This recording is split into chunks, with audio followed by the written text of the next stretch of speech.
उसका लेवल कुछ भी हो सकता है नहीं समझने का। तो मूल सिद्धांत जो था किसी भी विद्या का, वो भारत से नहीं गया, पंचतत्व का भी नहीं गया।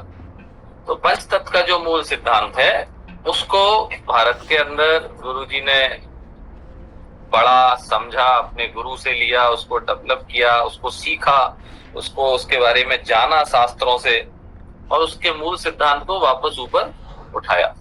और उस मूल सिद्धांत को सीखने के कारण आज जितने भी लोग पंचतत्व से जुड़ के अपनी सेवाएं दे रहे हैं या जो सेवाएं ले रहे हैं, 90% लोगों को अच्छे रिजल्ट्स मिले हैं, बिना किसी दवाई के, बिना किसी एक्सरसाइज के, बिना किसी मैक्सिमम परहेज के। पर अगर हम इस चिकित्सा के अंदर ये सारी चीजें भी जोड़ देते हैं कि आप परहेज भी करिए, आप थोड़ा योगा भी करिए, या आप इस तरह के आसन भी करिए, या इस तरह की थोड़ी सी औषधि के रूप में भी, चाहे वो जल पीने की बात हो, ये कीजिए। अगर ये सारी चीजें दिनचर्या और ऋतुचर्या के हिसाब से भी अगर इसमें जुड़ जाती हैं तो आज भी चमत्कार होते हैं।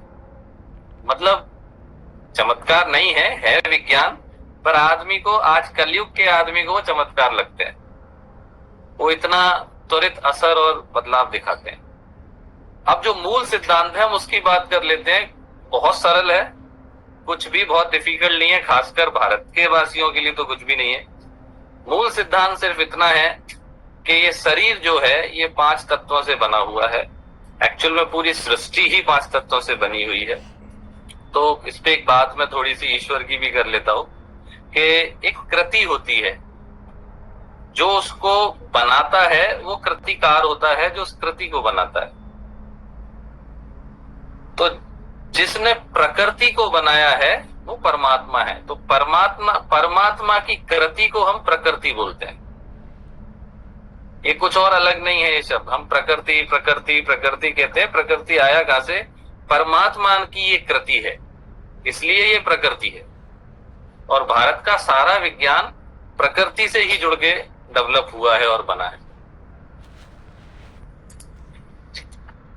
ठीक है ना? तो पंचतत्व का जो मूल सिद्धांत